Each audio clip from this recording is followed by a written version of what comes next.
peoples. History has brought others today to this contested land.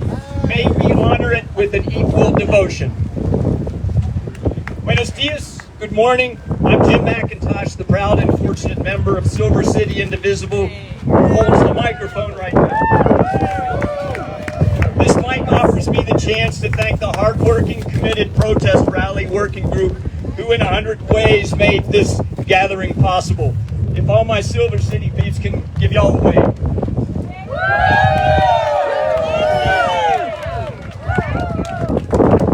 If we could, that Silver City Indivisible working group would be standing by the border wall with signs around our necks reading, "We'll work for change." We are grateful too for our allies in Indivisible Las Cruces and 915 Indivisible from Greater El Paso, who have helped us organize this rally and sent the word out to their activists. May the past month merely be the first month of working together for change. When the landscape of injustice we confront is so vast, the miles between us seem fewer. Before I begin speaking to the moment, there are some practical matters that you who have driven some distance to get here need to know. There is space under these canopies if the desert heat overcomes you. If you had coffee at the Love's travel stop that is now making it impossible for you to appreciate the speakers, there is a restroom in Barb and John's RV, and there's also I haven't used it, but there's a Lugaloo out behind the bushes. Thank you, Shannon. Above all, I need to speak to a very serious matter, and that is how Indivisible, whose members have organized this rally, conducts its protests. Our rallies, above all, are peaceful. In the way that we treat each other, in the way we speak to each other, even to those we disagree with. But to insist that beneath our righteous anger lies respect. We converse with respect for one another and for the cherished American right to gather and speak our minds. And we do so because we have learned through 100 justice movements that nonviolent campaigns succeed where violent actions fail. Silver City, El Paso 915, and Las Cruces Indivisible have all designated peacekeepers for this event. Peacekeepers, please give a wave. You notice most of them are wearing yellow vests. Our Silver City peacekeepers asked me to say on their behalf that their role at this rally is to ensure our safety and hold space for peace. We all are helping to build the beloved community we wish to see in the world. This is the work of peace building. Why we are here. This morning, we are here at the edge of the newly designated National Defense Area to speak up for the stark beauty of the Chihuahuan Desert, where people who understand its sometimes hidden life hike, backpack, work, hunt, study, and love it, as we all love places we call home. We are here because cruel politics thrives in darkness. We come to cast a light on what happened rather quietly here in a mostly hidden corner of the Republic. We are here seeking once again what some of us of quite advanced years have not seen in our lives, a rational, human U.S. border policy that lives up to the lofty rhetoric of our national myth. Let the federal government not send soldiers, but more immigration judges and attorneys to the border. Some of us are here because we are people of faith, abiding by principles held lifelong, that we welcome the stranger, that we see in others, no matter which side of the barbed wire, or the Normandy barricades, or the bollards they are on, another of our kind. As a famous poem says, "My other me," and we greet our kind with kindness. You might say we are here to humanize the narrative of this border. We are here to bear witness, to see with our own eyes whether there is a war at our border, insists. He needs to insist on war in order to make his autocratic decrees, to call the people on the other side of the wall alien enemies. Some of us are not here today because the current administration cultivates fear among our people. In fact, two speakers I asked to share this microphone today, one a documented immigrant, the other a recently naturalized citizen, had to decline, wary that they might be singled out by an administration that fears and condemns speaking out. Let me state one reason why we are not here: to condemn the young women and men who have been assigned to Fort Bliss and Fort Huachuca because they chose to serve their country as soldiers, who put their lives on the line to defend their country. During our last visit to Santa Teresa, my friend James and I rolled up to the end of Avenida Casas Grandes, where the two water trucks are. It was the original site for our protest. We rode up to discover a half dozen soldiers trying unsuccessfully to push their vehicle out of the sand. They were discovering one of the features of Chihuahuan desert soldiering. James, a Marine veteran, subjected the young Army recruits to some good-natured ribbing, reminding them that they were about to be rescued by a jarhead. That was before we fetched a tow cable from the bed of his truck, crawled under the Army-issued ride, and pulled them from the sand. Soldiers, we are not here to dehumanize you. We take your commitment to country seriously. But your commander-in-chief, well, had we found him stuck in the sand, we would have left him sweating and cursing, his orange makeup dripping down his neck and staining his white collar. Some well-meaning folks might say the American people voted Mr. Trump into office. Let him lead as we gave him permission to do. But 173 days into his second presidency, we are hearing many of his supporters astonished that he is not, as he had promised, rounding up very bad people. Instead, we are seeing people who have worked for decades in America, raising families, paying taxes, building community, as all of us here do. We are seeing them hunted by hired bullies in masks, and without benefit of an immigrant court, hauled off to some foreign land where their lives are placed in mortal danger. Sometimes they are lured into deportation because they are law-abiding people who show up to renew their legal right to remain working and living in this country. And didn't we hear the president say that he supported America's working people, and yet he champions legislation that rips away money from the working poor, tears health care from their families, and ever the old story, moves our national wealth into fewer and fewer hands. Perhaps you are here today because of your allegiance to working people, the people who plant and harvest the food on our tables, who teach our children and heal our sick, who build our homes and schools. Perhaps you are here because your allegiance to working people rises higher than the wall behind me. But most likely you are here because you are paying attention. You see the strands in the web of autocracy. Though places like Columbus and Palomas and Santa Teresa are unknown to most Americans, out of sight and therefore out of mind, you are here to say, wait a minute, in the 173 days since you took the oath of office to protect and defend the Constitution, Mr. President, you have violated the Paz y Comunidades Act by placing federal troops here to enforce U.S. domestic policy. You have turned a third of our southern border into military bases that, when stumbled upon, will result in a $100,000 fine, perhaps a year or more in a cage, and potentially deportation to a country the trespasser has never known. You have summoned Marines to our second largest city and have threatened a federal takeover of New York, our largest, and of Washington, our capital, to reform them, to subdue their dissent and authentic love of American values like diversity, equity, and inclusion.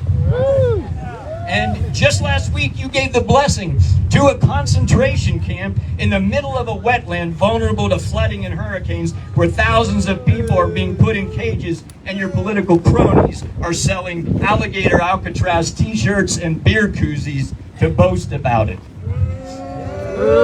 You are trying to tell a story of America that is inconsistent with the better angels of our nation, of our nature, that is consistent instead with autocratic rulers in countries too impatient for the human messiness of democracy. that narrative back.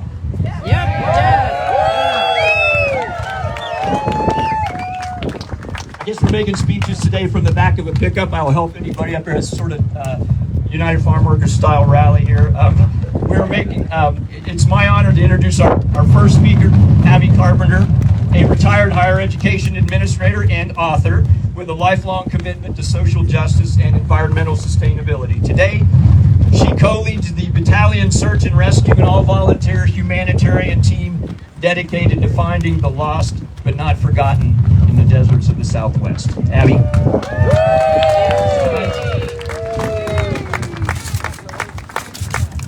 So where in the world can you go hiking in your backyard, public land, and find dead people?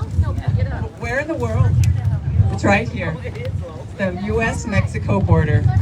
In this 10-mile arc of where we're standing, there have been 200 recorded deaths in the past 2 years. And these are only the ones that are found. I have volunteered with the Battalion Search and Rescue for just under 2 years, and going out once a month with a small group of humanitarian volunteers, we've found 72 sites with human remains in Arizona and New Mexico. It's just inhumane. The majority of our volunteers are women, and we're finding women. In this area of the border, it has the highest percentage of women along the U.S. border. 55% of the deaths found here are women. The average on the border is 20 to 30%. So something's happening here. It's a critical area for us to have access to, and we're being limited. Now with the militarization of the border, we're not allowed to enter a large swath of this land. Over 100,000 acres are now off limits to us. Does the government have a plan to look for the deceased? No. Have they ever looked for the deceased, the distressed? No. They hunt these safety seekers to death and then they abandon them. It's all deadly theater. This president made the emergency declaration so he could circumvent Congress and the will of the people, and he's not going to give it back. We have to take it back. This is not an original idea of his. They're doing this in Europe. They're calling it an emergency zone, and they're keeping humanitarian aid out. And like those countries, we are hiding death. We're hiding the truth. The walls and the militarization that we face are a failure of diplomacy. We're on the wrong side of history here. We're building these walls, we're sticking our heads in the sand, we're bringing in tanks, we're creating these NDAs, and it's not the answer. By inhumane policies, we have funneled safety seekers into these deadly deserts, and now the government is preventing groups like ours from entering. These families may never find peace, find closure. We bring our dead from other countries back into the United States. But why aren't we doing that here? Because the migrants committed a crime? They committed a misdemeanor? The rhetoric that they knew what they were getting into, or they should come the legal way. That's naive and false. There is no legal way. It's completely shut down. We need to ask, why are people coming here? Not focus on how to keep them out. Our government is not allowing these groups to search for the lost, for the distressed, for the missing, for the deceased.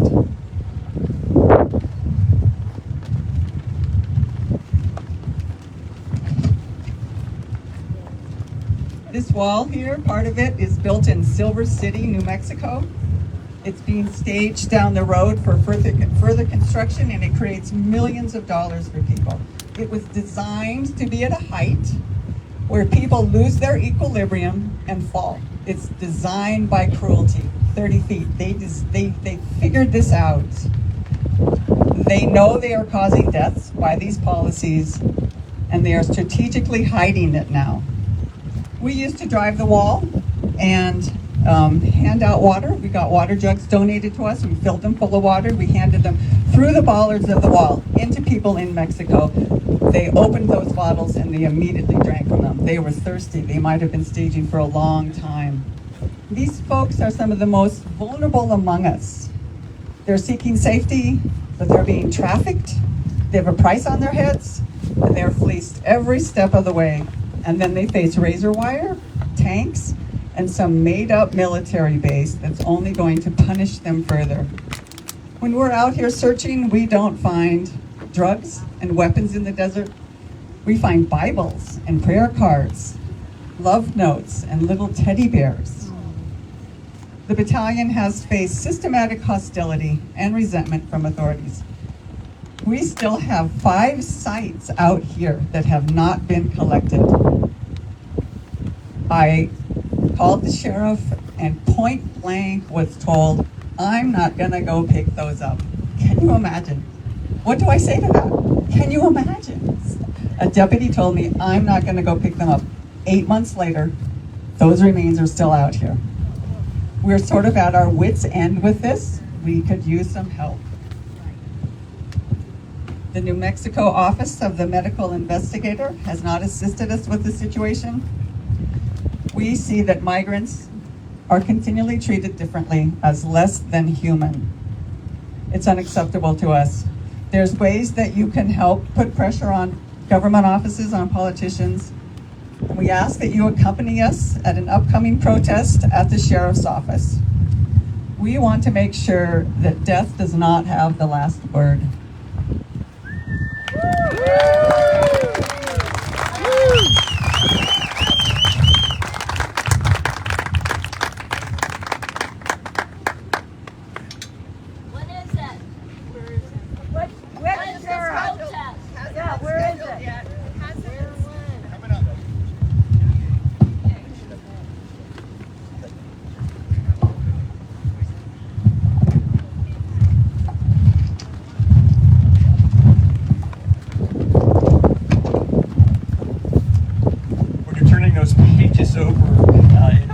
In your bed, you're not counting on wind blowing them. Sorry. I've asked James Holman to share a poem he wrote that I heard him read in a mass in the desert, not far from here. James is a retired small business owner, former Marine, and founder of Battalion Search and Rescue, the humanitarian organization that Abby just spoke about, whose mission it is to expose injustice and confront the institutional negligence while carrying out its work. James, the mic is yours.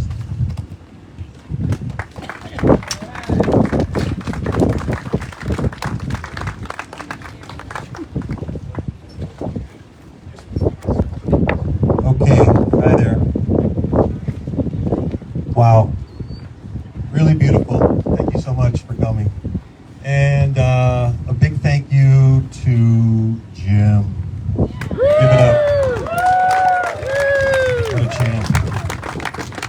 In the words of your former home up on the Hopi Mesas, Bokwai. Thank you, thank you. Okay, yeah, I wrote a poem, go figure. Here we go.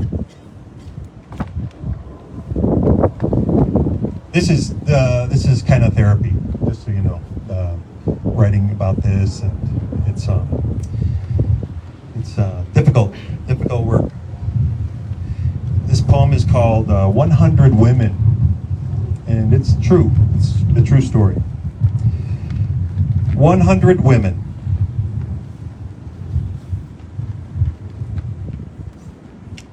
100 women found dead in just 2 years.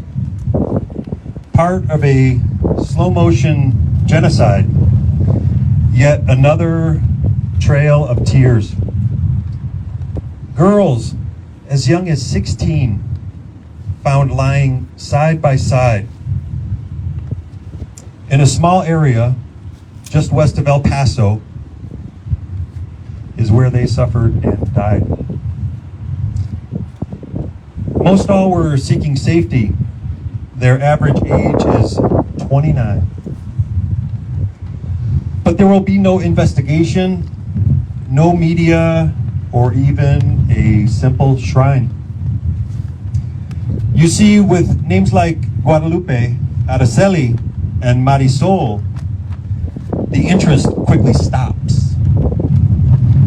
Now, if they were Brittany's, Skylar's, or Chloe's, well, there'd be choppers and bloodhounds, even special ops.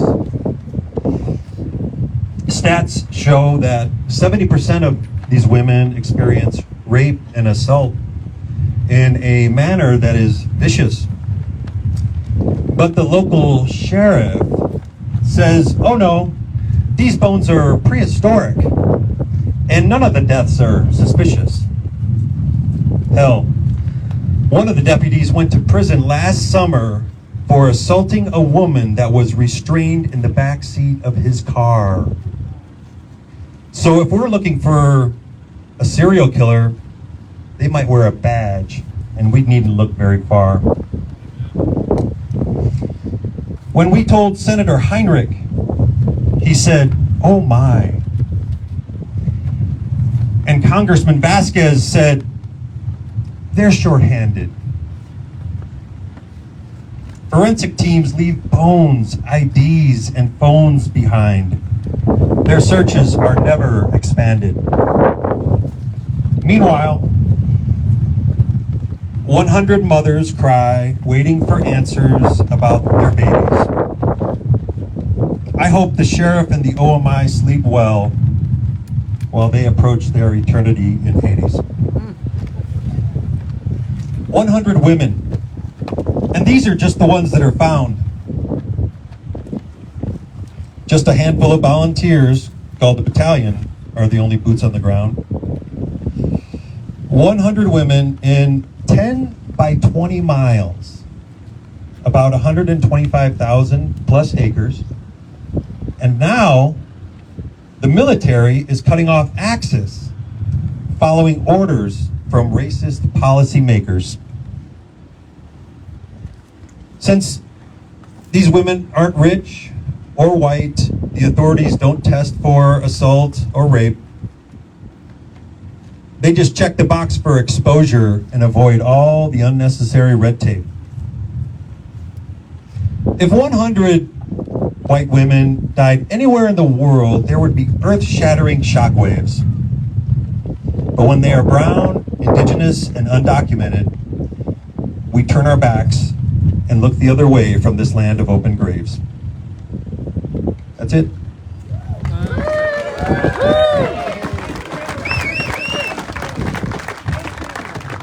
I'll leave it at that. Thank you.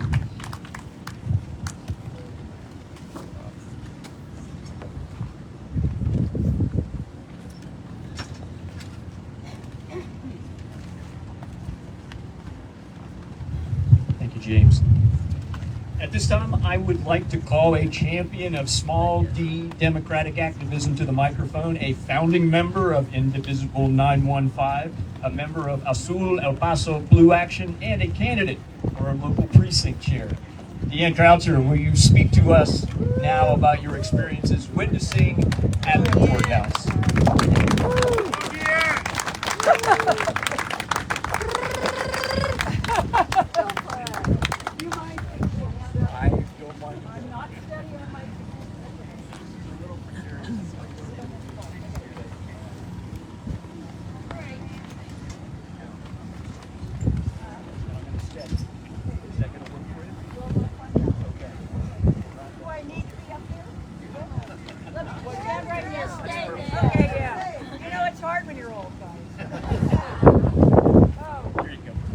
Okay, he introduced me. My name's Deanne. I'm from Indivisible, the 915.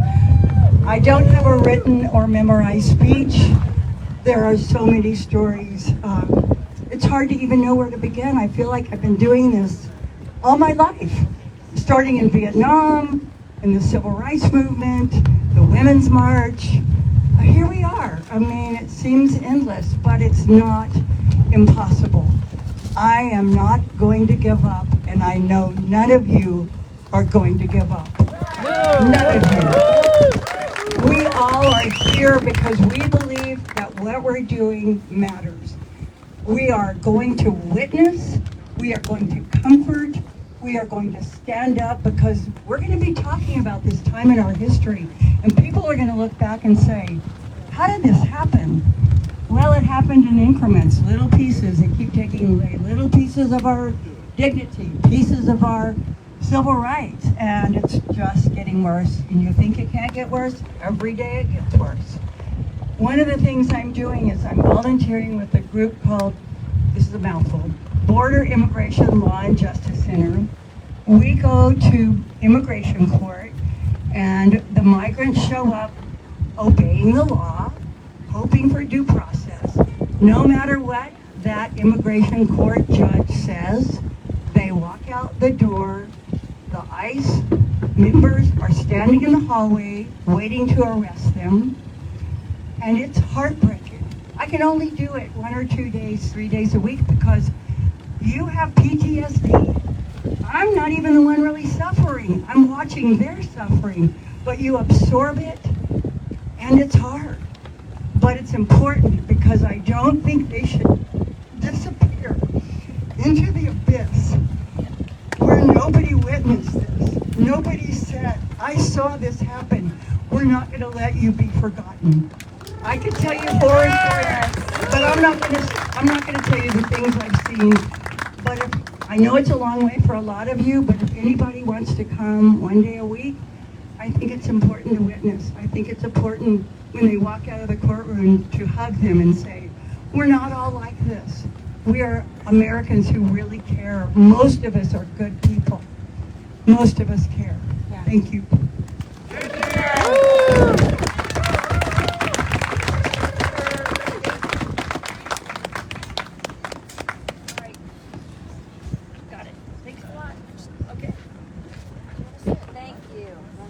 Great job, Deanne. Yes, thank you. Oh, I'm okay. Thank you, though. Yeah. Thank you. Ana Teresa is a first-generation Mexican-American born and raised in El Paso, where she currently lives. Ana is a community activist on La Frontera, working with issues of fair housing, education, saving our history, the militarization of our border, and immigrant rights. She works in collaboration with different partners and leads the Diocesan Center for Borderland Ministries in El Paso, which serves as a hospitality site. Ana, come on up to the stage.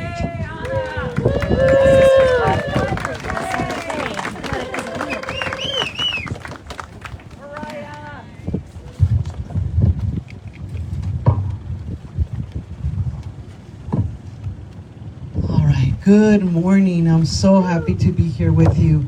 I just want to do like a temperature check because I think we've heard a lot of information and a lot that is happening right here, right now at this moment. A lot of suffering and cruelty. So let's take a moment to pause and take a deep breath and remember that we are strong and we can fight this. Together, right now, together we can. Alone is where we fight that struggle to get hopeless, but we must keep the hope alive for all those that have died, all those that are suffering, all those that are being persecuted right now. Like they said, my name is Ana Teresa, and I do work for the Episcopal Diocese of the Rio Grande. We minister in Mexico, El Paso, Big Bend, Fort Stockton, Alpine, Marfa. And I am based in El Paso. I am their bridge chaplain. We had a shelter for people seeking asylum in one of our churches in El Paso for over 2 years. We work to welcome with dignity and compassion. We have met over 1,500 people seeking asylum. All great people seeking understanding and a chance to work and become part of our communities. Good people, not criminals. I'm so grateful to be in this space with you right now. We know the truth of this cruel and deadly bill. These policies that have made migrants terrorists, war enemies. That is why we are here this morning. This is an attack on people like you and me, people who are seeking safety. And let it be known that we have already given so much to our country, to this country. And in return, in our country, they encounter cruelty and criminalization. I am a first-generation Mexicana Americana. We come to create community, but but we are all being exploited. This militarization of our border has always existed, but now it is getting more funding and crossing into all our communities. We need to go back to peace and love in our world, our country, our city, and in our neighborhoods. It is happening in some areas. It has happened before. We need to organize. This issue in our borders,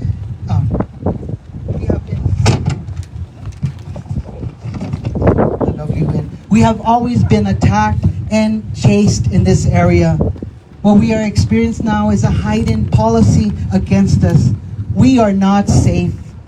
I am also going with Debbie to the courts in El Paso. And what I have witnessed have been so cruel. It is heartbreaking to see a family of 5 from Venezuela being detained. They say they are going after criminals. These families are not criminals. All the people we have seen being detained are not criminals. I have talked to a wife who shared that they have told their husbands, don't go to court, but they want to do the right thing. And that day, 2 husbands were detained, leaving their wives behind to drive by themselves to Milan. This is not right. We at our diocese work to welcome with dignity, to educate, to support. Please unite with us and bring the love of God of morality, not the God of the rich. We know the truth and they speak lies and create inhumane policies that are cruel and deadly to our communities. First, let's start using our money by not supporting these corporations that benefit out of this cruelty. Just say no. You know what the companies are. You let them go by because of comfort. It's time to stop. Don't go to Starbucks, please. It's that simple. That's the one. I know it's hard, but it shouldn't be, because what's happening, this death that these people have talked about, that they have witnessed, that's the reality that brings. There's a lot of local coffee shops, please, because I see so many people going, and please, let's start there. This cruelty and deadly bill, there were billionaires who got big tax breaks. Who are they? And who are they connected? Let's call to them. Let's to change. Let's ask Starbucks to change. And if they do, we continue to support them. But if we don't, we boycott. We boycott all the companies that are unjust. Let's call. We have to. It's time. Some of us, it's a struggle. It shouldn't. A lot of us haven't even been able to afford that stuff. So let's call on our city and county government to create safe spaces for our communities as needed for food and other civil services that we will be greatly affected. Get involved, stand up, and speak up. This is the time. I am so grateful for these communities that are out here. This morning, they're in Mount Cristo Rey, putting water and food so people won't die. The people that are searching, so grateful that they are doing that work. Let's keep them in our prayers. Let's try to support all. And most importantly, let's believe that we together can make the change. Let's not believe that the corporations or we need the people who are rich. Let's believe it that we still have money right now. Let's support each other, because at one point we aren't going to have any money, and some of us will not be here with you. Thank you. Ya basta.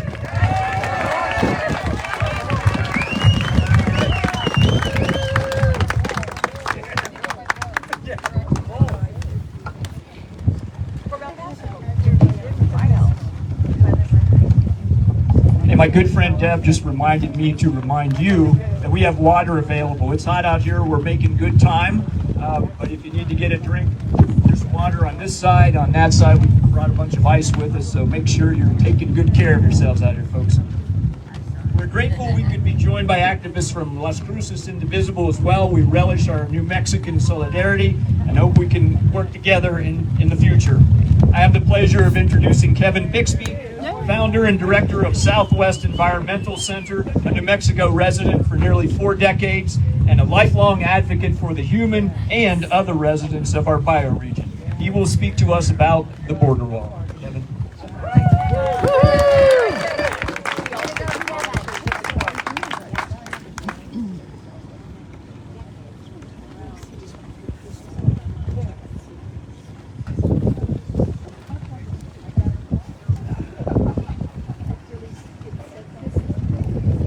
such an honor to be here today, and I'm so inspired by all of you who come out on a Saturday morning to show your resistance.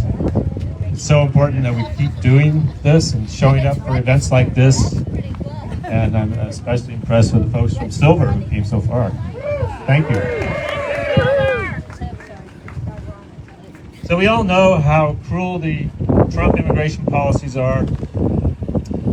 You know, we understand that tearing families and communities apart and, you know, inflicting maximum suffering and even causing death. That's the point. Trump and his racist enablers do not want to live in a country with people of color. They want to make America a gated community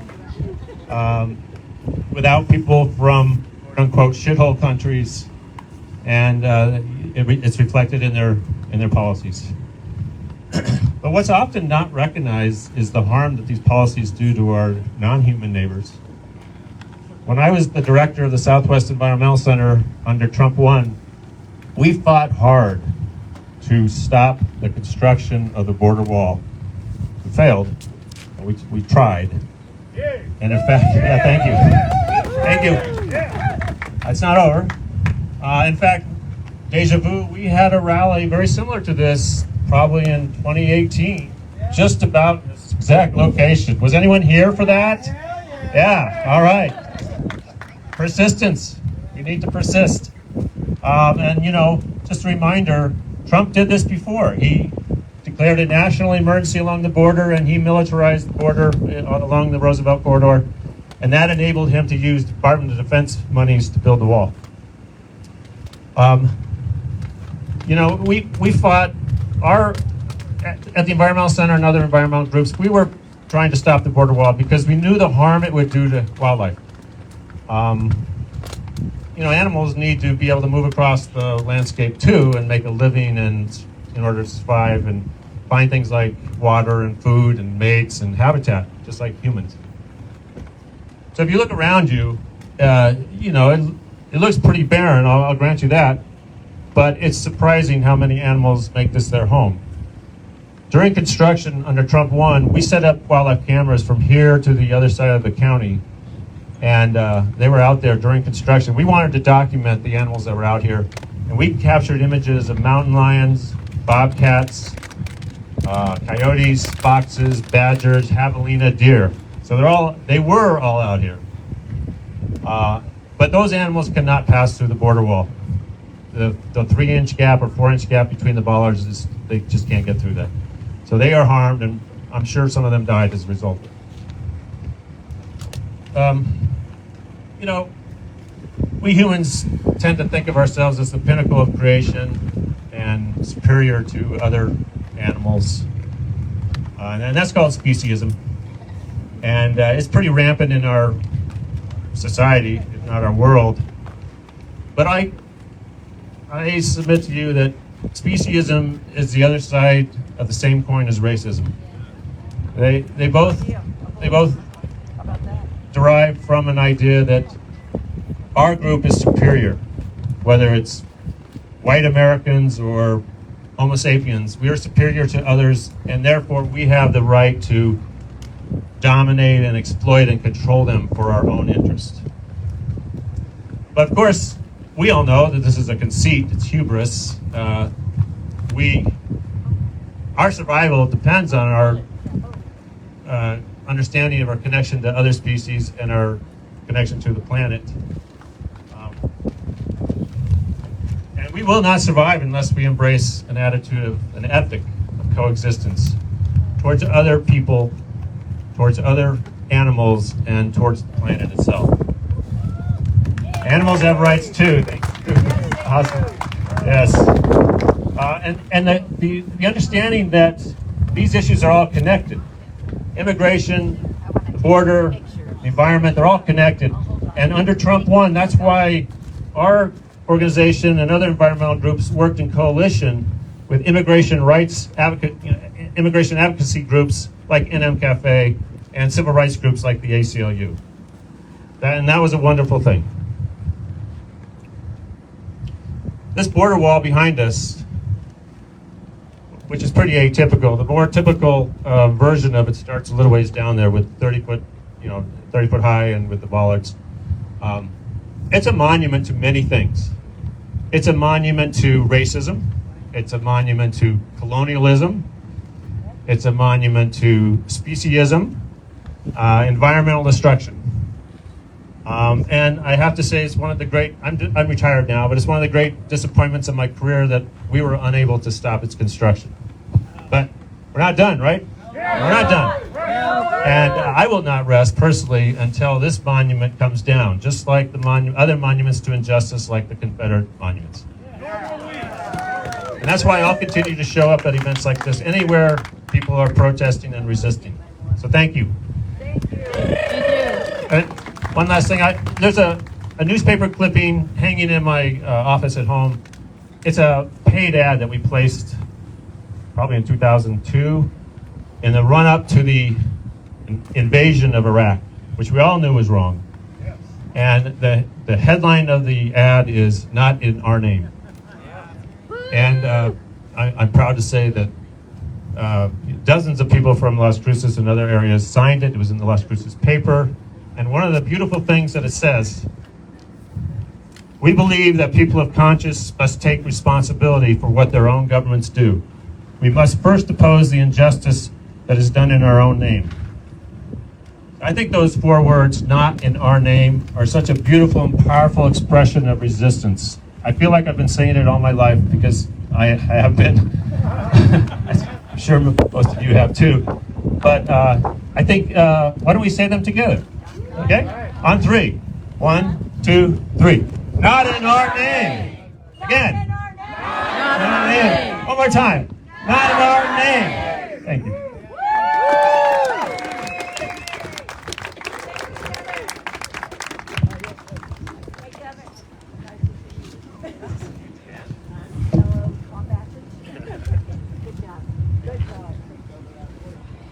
Thank you all for hanging in there.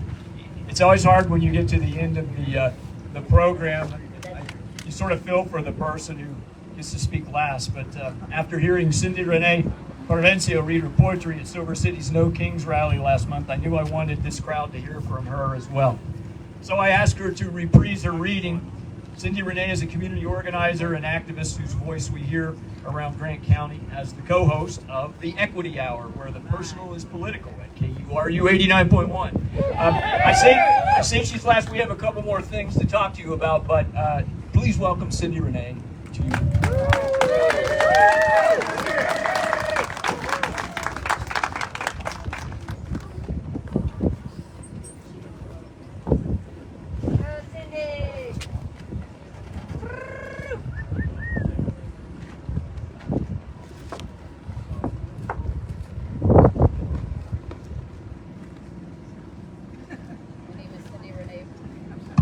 My name is Cindy Renee Provencio, and these are our original poems. This poem is not very poetic, and it doesn't have a title, because what do you title a protest poem? What can a poet say when democracy is at stake? These are the questions I asked myself before writing this. So I asked my creator for guidance and for wisdom, and this is what came through. Today, it is the immigrants, status or no status, or status stripped away, who are being rounded up, torn from their families and communities, and being sent to concentration camps here and abroad. Who is next? Tomorrow it could be you, tomorrow it could be me. We know how that poem goes, and that is why we are here. No due process for the immigrants means no due process for you and for me. So what can we do? Being here today is only the start. Now I realize why I wasn't taught in school more about nonviolent civil rights movements in the history of our country, such as the African American movements, the farm workers movements, or the Chicano movement, etc.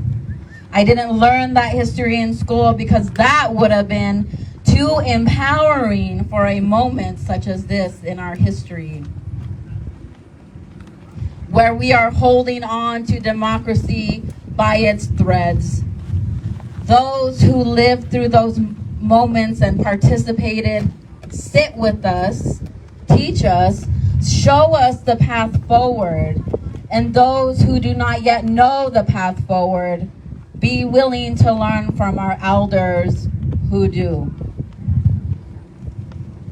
This next one does have a title, and it's called Because Joy is Resistance. Many people feel guilty for experiencing joy during times like this, but I am here to tell you that joy is resistance. Dancing to cumbias in your kitchen is resistance. Gathering with your friends and family is resistance. Laughter is resistance. Spending time in the Gila is resistance. Do the protest, organize, show up for your community in whatever way you can. But don't forget to laugh, dance, hike, camp, or whatever it is that brings you joy. Because joy is resistance. This next one is in Spanish and in English, and it is interactive, and you'll know when I want your reaction. And I do translate in the next line immediately after. And it's called, ¿Quién tiene el poder? Who has the power? Is it the orange Cheeto man? No. Is it the racistas and his administration? No. Is it ICE? No. Or is it me? Or is it you? Or is it we? Yes, nosotras tenemos el poder. We have the power. And I don't know about you, but my Creator did not give me the spirit of fear, but a power, but a poder, and of love. ¿Me entiendes? Do you understand me? I am powerful. You are powerful. We are powerful. So tell me, ¿quién tiene el poder? Who has the power? Nosotras tenemos el poder. We have the power. So repeat after me. We have the power. We have the power. We have the power.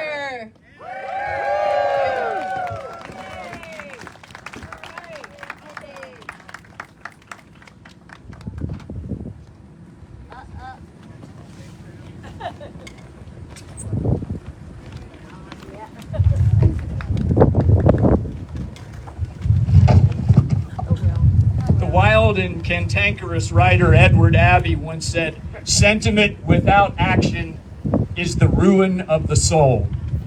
I tip my cap to all of you activists who are trying to prevent the ruin of your soul and of the country we love.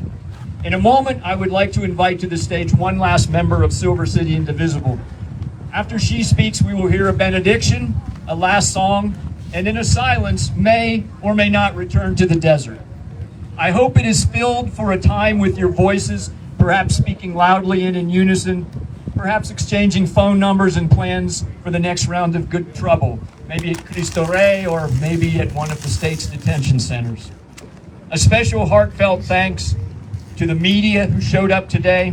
Spokespeople will gather in the media tent, the orange tent, after the rally concludes if you would like to speak further with us. The sun is very powerful here, good people. Find shade and an ally to linger as you wish. But first, I invite my friend and one of the guiding lights in the Strategic Nonviolence Group, working group from Silver City Indivisible. Mary McHugh will now take the mic.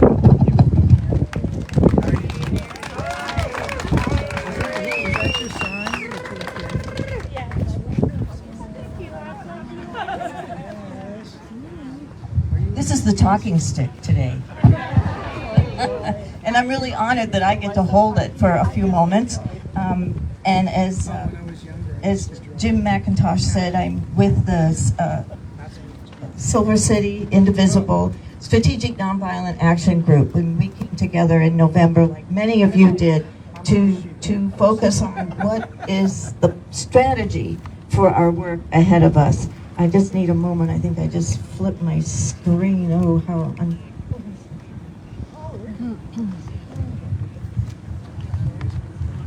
well, I'm going to have to wing it. Isn't that just, here we go. So once again, thank you for everybody for being here under the hot sun. You've all traveled very far.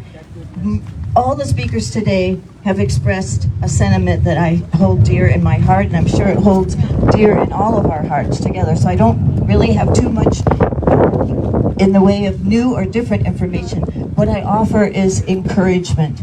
It's so fantastic that we are all here today for this rally, and we've been to many rallies over the last 6 months. We will continue to come together in protest rallies. And those are sharing this, networking, coming together in solidarity is so important.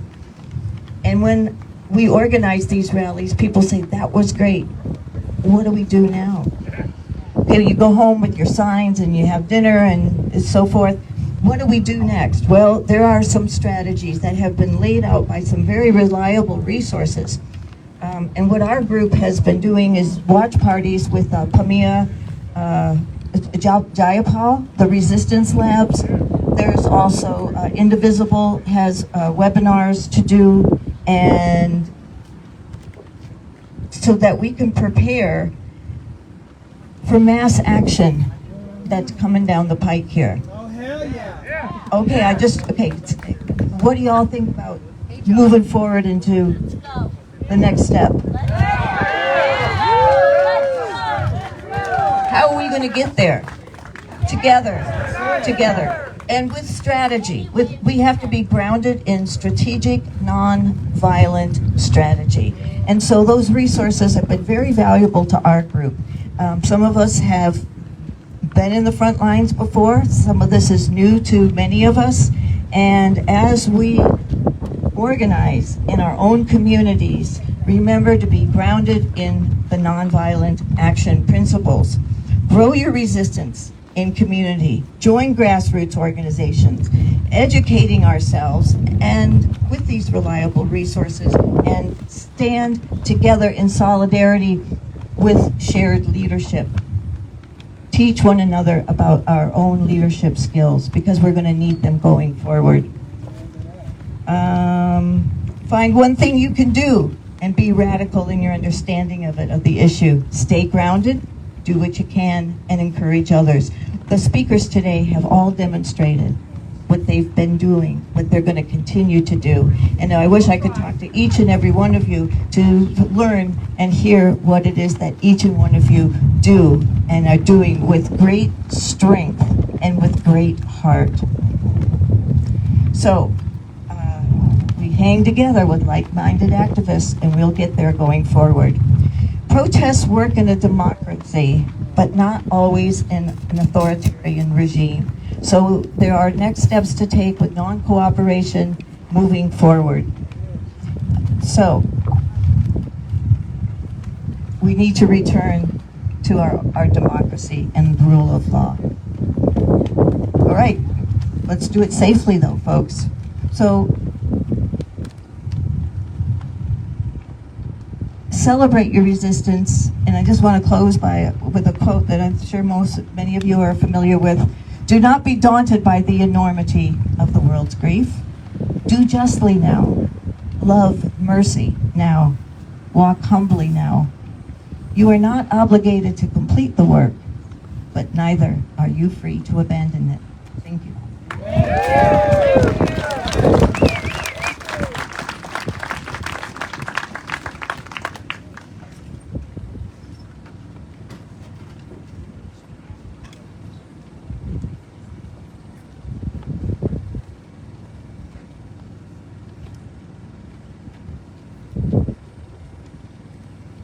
Have all these documents in here. We actually had an alternative site in case the Border Patrol said you can't be here.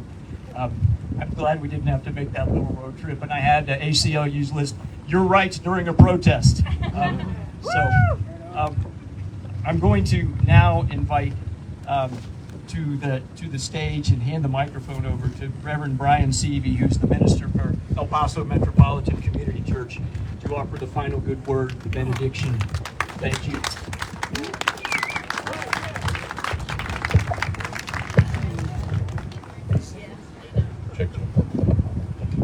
Whew.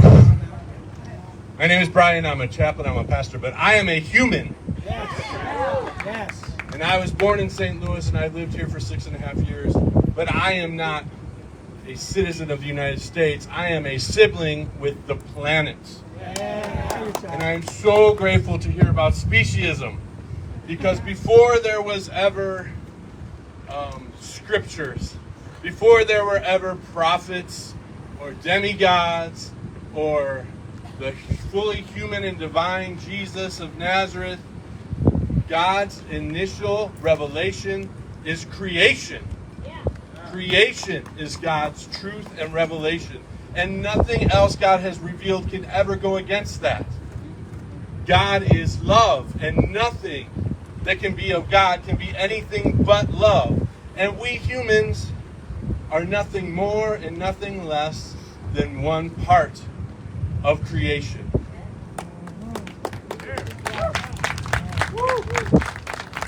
And so I come from a denomination called Metropolitan Community Churches. We were founded in 1968 to be a safe place for what we now call LGBTQIAA queer folks. And we went through our times, especially during the intentional escalation of the AIDS genocide against us. And we discovered that none of us are free until all of us are free. And so please help me repeat that into the universe here. None of us are free until all of us are free. None of us is free until all of us are free. Not a single damn one of us is free, folks. We are not. They're not coming for us next. They are already killing us. Right here.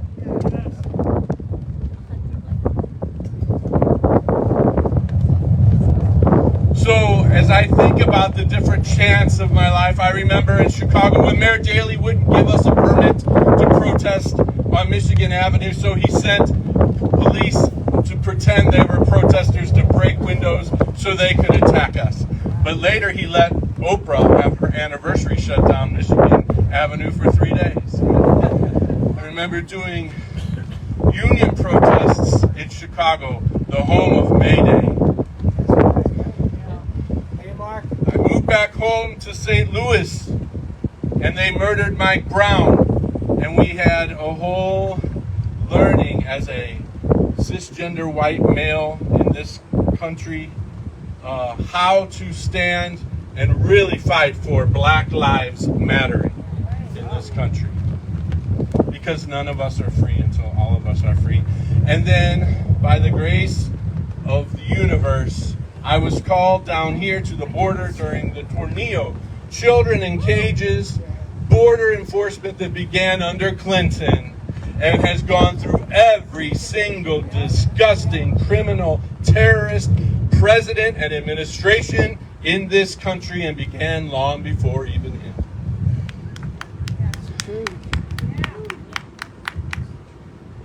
And so when I look at the Bible, the number one phrase in the Bible, you probably all know, is fear not. And the way we use fear as a disgusting, passive-aggressive tool to support our violence, our vile violence, our terrorism against the whole world is not what the Bible means when they say don't fear. Now, they certainly say don't fear like that, because that's a lie. That's a justification for empire. That's inhuman. That's anti-creation. No, don't fear, because we are part of God's divine revelation. We are part of creation, and we have a role. None of us are free until all of us are free. I consider the mariposa, they call it monarca, I don't like monarchas, the mariposa monarca to be my family ancestral spirit, because my grandma was born in interior Mexico. She married my grandpa in Santa Barbara during World War II. She moved to St. Louis, where he was from. I was born in St. Louis. I moved to Chicago, where I learned how to be part of the Mexican community. And then I went and spent a lot of time in Mexico, and now I live here on the border. So just like the generational migration of mariposas, people have come and gone across this imaginary, terrorist, imperial, violent border forever, for millennia, tens of thousands of years.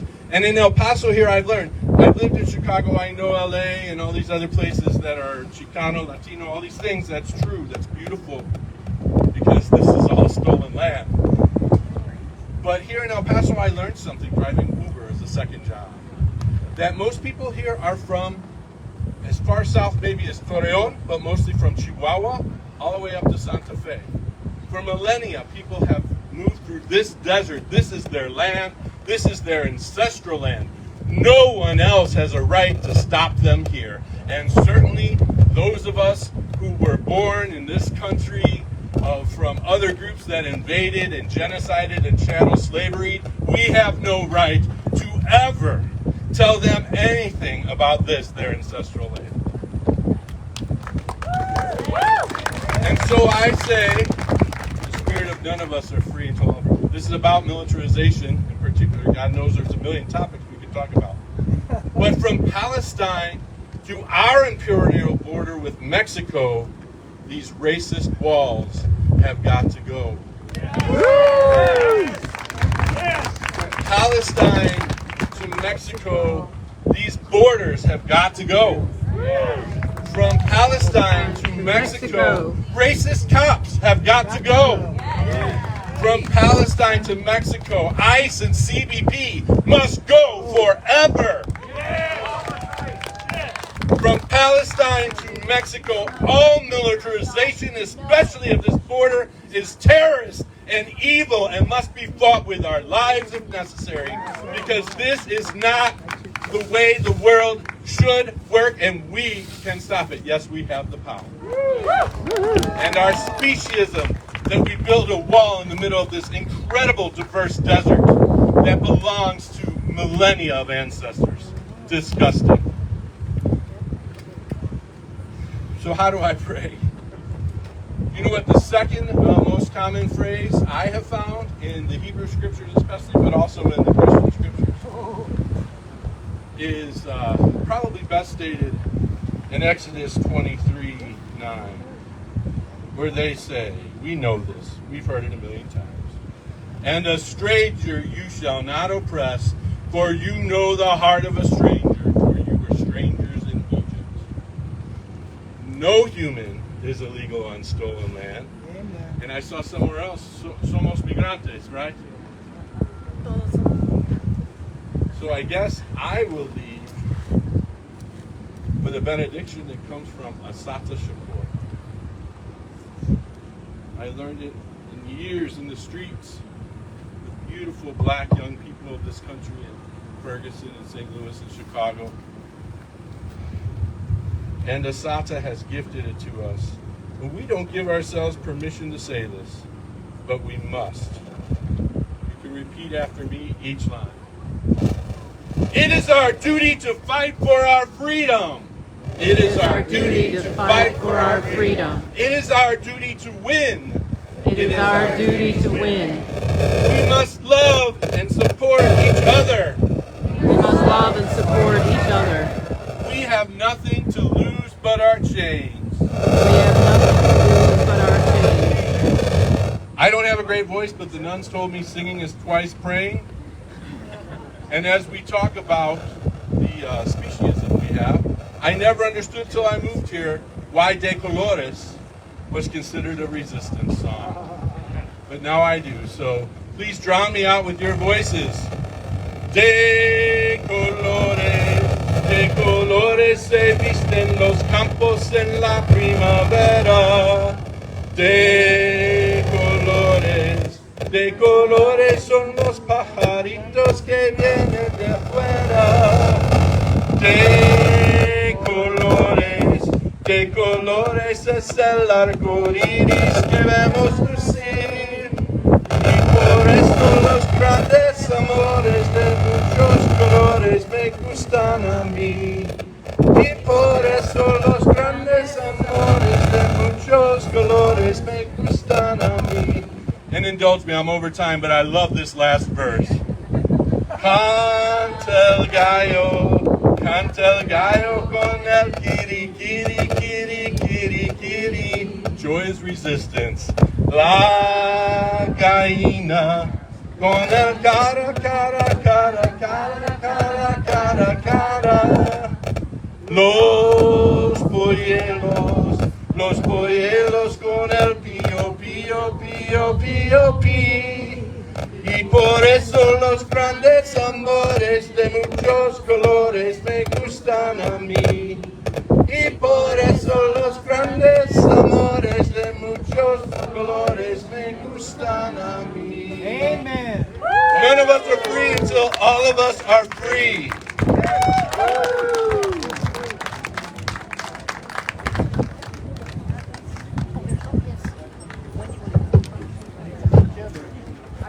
Thank you all for making. Thank you. Okay. Deb just asked me to mention to you all there's a yellow legal pad over there if you want to sign up with an email address to keep in the loop. Thank you all for making the long journey. We've got a long journey ahead. Safe home. And Susan and Bird, you have one more song for us as we depart.